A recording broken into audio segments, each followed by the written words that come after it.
नमस्कार दोस्तों, एक बार फिर से आप सभी का स्वागत है डीएसओ न्यूज में। देखिए, जातिगत जनगणना इतना बड़ा मुद्दा और भारतीय जनता पार्टी हर बार सिर्फ ना ना ना का ही जवाब देती थी। लेकिन ऐसा क्या हो गया कि भारतीय जनता पार्टी ने अब की बार हामी भर दी है, यानी हाँ वाला जो है मुहर लगा दिया है। हम आपको बता दें कि भारतीय जनता पार्टी ने जातिगत जनगणना को लेकर एक अहम फैसला सुना दिया है और उन्होंने जो है विपक्षी नेताओं की जो मांग रही, जिस पार्टियों की जो मांग रही, उस पर अब हामी भर दी है।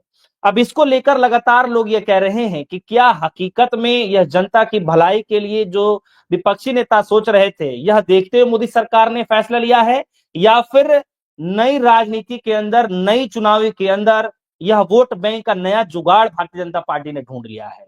क्या कुछ है और अचानक से जातिगत जनगणना, कास्ट सेंसस की याद कैसे आ जाती है भारतीय जनता पार्टी को? इस पे लगातार लोग सवाल पूछ रहे हैं और हमारे साथ खास मेहमान इस मुद्दे पर जुड़ चुके हैं। सागर शाह जी गुजरात की धरती से आते हैं, किसी परिचय के मोहताज नहीं है, बातचीत करते हैं, बेबाकी अंदाज से जाने जाते हैं।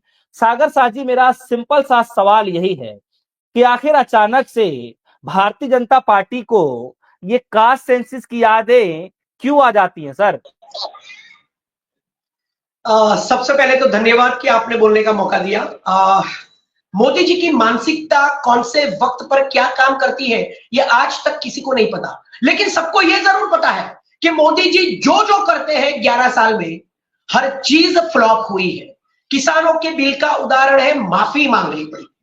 वक्फ बिल का उदाहरण है, आज पूरे देश में इसके खिलाफ एक आंदोलन छिड़ चुका है।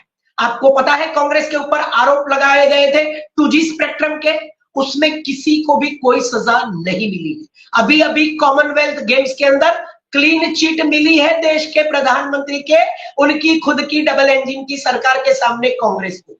और देखिए आज ये मुद्दा, यानी कि जातिगत जनगणना, जिसकी शुरुआत कांग्रेस, तेजस्वी यादव और नीतीश जी का जब गठबंधन था, वहां पर लोकल स्थानिक लेवल पर शुरुआत हुई थी और वहां पर जातिगत जनगणना कराई गई थी। और उसमें तो नीतीश कुमार ने वो जो कैप थी 50% रिजर्वेशन की, उसको तोड़कर 65% तक ले गए थे। उसके बाद कर्नाटक में कांग्रेस ने करवाया, उसके बाद तेलंगाना में अभी अभी करवाया। तो राहुल गांधी ने बोला है कि ये एक ब्लूप्रिंट है जिसके ऊपर आज देश के खुद प्रधानमंत्री बात कर रहे हैं। और आप देखिए कि ये मुद्दा राष्ट्रीय लेवल पर राहुल गांधी ले गए थे।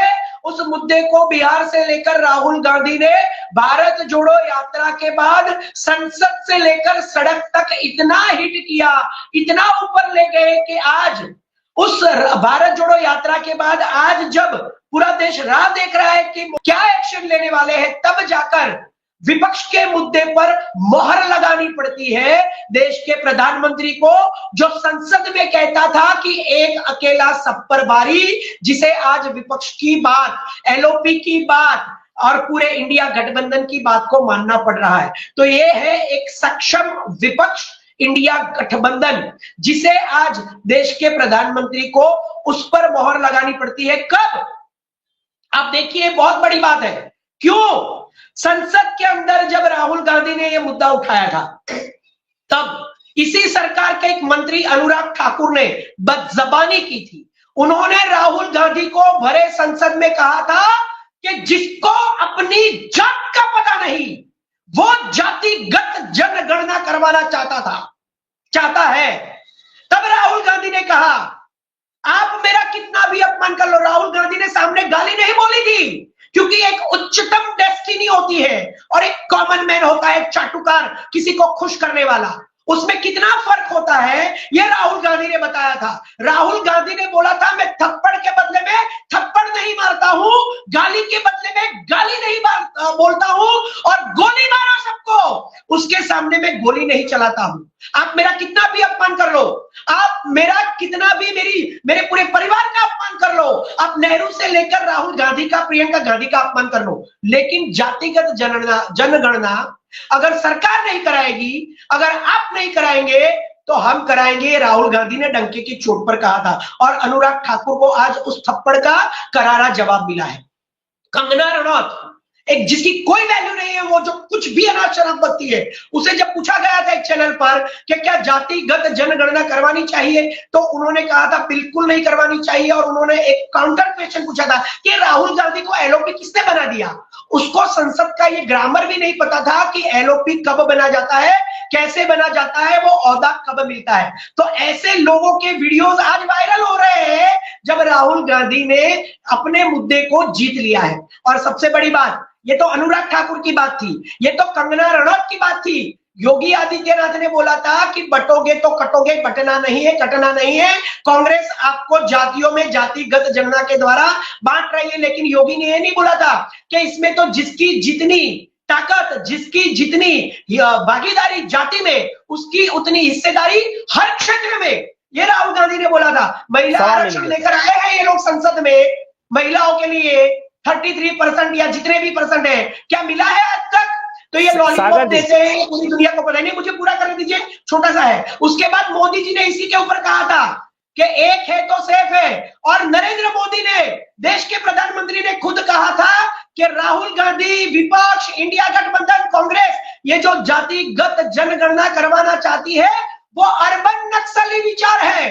तो मैं देश के प्रधानमंत्री से पूछना चाहता हूं कि आप जिसे अर्बन नक्सली विचार कहते थे, उसे आपने आज पास किया, आपने मोहर लगाई। तो क्या यह अर्बन नक्सली विचार विपक्ष का, कांग्रेस का, आप आज मानते हैं यह अर्बन नक्सली विचार है? क्योंकि आप तो देश के प्रधानमंत्री हैं। अब इसका जवाब नरेंद्र मोदी देश को कैसे देंगे, मुझे यह देखना है। अब ये मुद्दा इन दिनों बड़ा चर्चा का विषय बना हुआ है और राहुल गांधी जी ने भी जिस पर प्रेस कॉन्फ्रेंस करी और उन्होंने सराहना किया इस बात को लेकर कि जो हम मांग कर रहे थे इस बातों को माना। अब वो टाइमलाइन आगे मांग रहे हैं कि भाई ये टाइमलाइन बताइए कि कैसे, कब तक ये पूरा कंप्लीट होगा। लेकिन इसी बीच एक सवाल यह भी है सागर साजी कि आपको नहीं लगता कि जो विपक्षी पार्टियां एक बड़ा मुद्दा लेकर सन 2024 के लोकसभा चुनाव में इसको भुनाने का काम किया और यकीनन कहीं ना कहीं इसका बेनिफिट भी मिलता हुआ दिखाई दिया कि बीजेपी जो है पूरी तरीके से जो है सत्ता में नहीं आ पाई जितना वो टारगेट लेके चल रही थी। आपको नहीं लगता कि विपक्ष का एक बड़ा मुद्दा, जो बड़ा हथियार है, भारतीय जनता पार्टी ने उनके हाथ से या यूं कहे कि उनके जबड़े से छीन लिया है और अब जो है भारतीय जनता पार्टी के पीछ पर जो है विपक्षी पार्टियां खेलने को तैयार होंगी? आपको नहीं लगता सर ऐसा होगा? देखिए, विपक्ष के जो मुद्दे होते हैं वो देश की समस्याओं के ऊपर आधारित होते हैं, जैसे बेरोजगारी, महिला अत्याचार, आरक्षण, उसके बाद नौकरी, उसके बाद युवाओं के पेपर लीक की समस्या। और इनके मुद्दे क्या होते हैं? कब्र खोदो, 300 साल पहले की 13 रुपए की औरंगजेब की कब्र खोदो, संभल खोदो, ताजमहल खोदो, राम मंदिर बनाओ, बाबरी मस्जिद तोड़ो, ये इनके मुद्दे होते हैं। हिंदू मुस्लिम मस्जिद पर चढ़ जाना, वहां जाकर भगवे झंडे लहराना, तलवार लेकर निकल पड़ना, लोगों को उकसाना, रामनवमी हो, नवरात्रि हो, रथ यात्रा हो, कोई भी जुलूस हो, उस जुलूस के अंदर गंदे गंदे भगवान के जुलूसों में गंदे गंदे गाने बजवाना और जय श्री राम के नारों के अंदर एक देश के अंदर एक घृणास्पद माहौल को खड़ा करना, ये इनके मुद्दे हैं।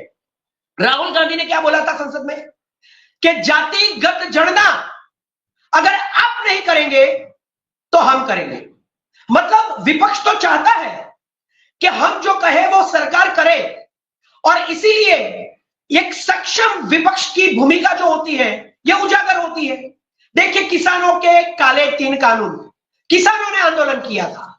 उसके बाद जब इतनी बड़ी तादाद में देश के लोग मानने के लिए तैयार नहीं थे सरकार के इन 3 काले कानून को, तो जब ये पूरी तादाद, ये पूरे किसान सरकार के साथ बैठने के लिए तैयार नहीं है, तो विपक्ष की तो ये जिम्मेदारी हो जाती है कि वो देश की जनता को सुने। इसीलिए किसान को सपोर्ट किया और माफी मांगनी पड़ी। तो विपक्ष की तो जीत हुई ना। और राहुल गांधी के शब्दों को पकड़िए, ये राहुल गांधी का मुद्दा नरेंद्र मोदी ने छीन नहीं लिया है, बल्कि राहुल गांधी ने जीत लिया है। क्योंकि राहुल गांधी ने तो बोला था कि ये तो सरकार की जिम्मेदारी है, हम तो सिर्फ सवाल खड़ा कर रहे हैं, हम तो मुद्दा उठा रहे हैं। आपको हिंदू मुस्लिम नहीं करना चाहिए, आपको 300 साल पहले की कब्रों को नहीं खोदना चाहिए, आपको इस देश के स्वतंत्र सेनानी बहादुर शाह जफर को औरंगजेब समझकर उनके चेहरे पर कालिख नहीं पोतनी चाहिए। आपको देश के लोगों की भलाई के लिए काम करना चाहिए। जैसे किसानों में जीत हुई थी राहुल गांधी की और किसानों की और इस देश की, विपक्ष की, इंडिया गठबंधन की, वैसे ही जातिगत जनगणना सरकार ही करवाएगी। विपक्ष के पास वो अथॉरिटी नहीं है कि वो जो मुद्दा चाहते हैं वो खुद कोई कायदा बनाकर उसको पास कर ले। कायदा तो सरकार बनाएगी और कायदा सरकार को बनाना पड़ेगा। और विपक्ष ने मुद्दा उठाया तो विपक्ष ने जो मुद्दा उठाया तो वो सरकार को करना पड़ा। लेकिन नरेंद्र मोदी को जो दो जवाब देने हैं, मैं इस मुद्दे पर पूछना चाहता हूं कि विपक्ष का ये मुद्दा अर्बन नक्सली था, अर्बन नक्सली विचार है, ऐसा खुद देश के प्रधानमंत्री ने बोला था। तो आज विपक्ष के इस मुद्दे पर मोहर मारकर देश के प्रधानमंत्री क्या कहना चाहते हैं? कॉमनवेल्थ गेम्स के अंदर जीत हुई, अगस्टा वेस्टलैंड में जीत हुई, किसानों के बिल में जीत हुई, वक्फ बिल पर हम डटकर खड़े हैं। और ये जातिगत जनगणना का मुद्दा अगर मोदी जी ने विपक्ष से छीन लिया है तो मैं चाहता हूं कि इस देश का विपक्ष इतना मजबूत है कि बार बार देश के प्रधानमंत्री को विपक्ष की हर बात का मुद्दा मानना पड़ता है। विपक्ष ऐसा होना चाहिए। सागर साह जी, समय ज्यादा हो चुका है। एक आखिरी सवाल मैं लूंगा आपसे और छोटा सा उस पर जवाब मैं चाहूंगा आपसे कि क्या आपको भी लगता है कि ये जातिगत जनगणना वाला जो अचानक से फैसला लिया गया है, क्या इसके पीछे बिहार चुनाव को भी आप मानते हैं? छोटा सा जवाब मैं इस पे चाहूंगा सर। बिल्कुल, मैंने कहा कि ये मुद्दा मोदी जी एकदम लेकर आए हैं जबकि देश कुछ और ही राह देखकर बैठा था। तो मोदी जी की ये मानसिकता है, मोदी जी की ये सोच है, मोदी जी का ये पॉलिटिक्स है। बिहार में भी चुनाव आ रहा है, उसके बाद 1 साल के बाद मतलब 27 में उत्तर प्रदेश है, गुजरात है, आसाम है, हर जगह पे चुनाव आ रहे हैं। तो अगर सिर्फ एक ही बिहार को लेकर हम बात कर रहे हैं तो इतने सारे चुनाव आ रहे हैं। तो मोदी जी के मन में क्या है वो तो मोदी जी बताए या फिर आने वाला वक्त बताएगा, हम कैसे बोल सकते हैं। लेकिन हमारी तो और एलओपी की, विपक्ष की और इंडिया गठबंधन की आज जीत हुई है और हमें जिस रास्ते पर हम चल रहे हैं उस रास्ते को छोड़ना नहीं है। इसकी दिशा और दशा हमको पता चली है। हम इस सरकार को मुंह तोड़ जवाब दे सकते हैं। ये आज विपक्ष को एक सबूत के साथ पता चला है। पता तो चलता आया ही है हर बार, लेकिन ये ऐसे वक्त पर जब हमें जवाब कहीं और देना है और जवाब और जीत विपक्ष की हो रही है, तो विपक्ष को तो मतलब आज जो चाहा था वो मिल गया है। लेकिन मोदी जी क्या चाहते हैं वो तो वक्त बताएगा। चलिए, बहुत बहुत शुक्रिया सागर साह जी, आपने बेशकीमती समय निकाला हमारे दर्शकों के लिए। फिलहाल देखेंगे इस जातिगत जनगणना को लेकर के फिर से जो है सियासत तेज हो गई है। कोई ये बता रहा है कि बीजेपी की सत्ता, मोदी जी की सत्ता जो है इसको मास्टर स्ट्रोक की तरह देख रहे हैं कि भाई एक बहुत बड़ा जो है जीत हासिल किया है विपक्षी से ये मुद्दा छीनकर। वहीं विपक्षी पार्टियों का ये कहना है कि जो उन्होंने चाहा वो सरकार को करवा लिया, यानी सरकार से जो चीज वो मांग करते हैं वो सरकार से करवा कर ही मानते हैं। चाहे आप देखेंगे कि सड़क से लेकर के संसद तक एलओपी राहुल गांधी जी लगातार इस मुद्दे को उठाते रहे हैं। और इतना ही नहीं, आप देखेंगे जो गुजरात के अंदर अधिवेशन हुआ वहां पर भी इस मसले को उठाया गया। फिलहाल आप सभी के मन में क्या कुछ चल रहा है कि क्या जो विपक्षी पार्टियां हैं उन्होंने अपनी बातें मनवा करके जो है भारतीय जनता पार्टी को बैक फुट पर ला दिया है, या फिर भारतीय जनता पार्टी के लिए कोई मास्टर स्ट्रोक है? आप सभी के मन में क्या कुछ चल रहा है वीडियो कमेंट सेक्शन में जरूर बताइएगा। फिलहाल के लिए दीजिए इजाजत, देखते रहिए DSO न्यूज। धन्यवाद।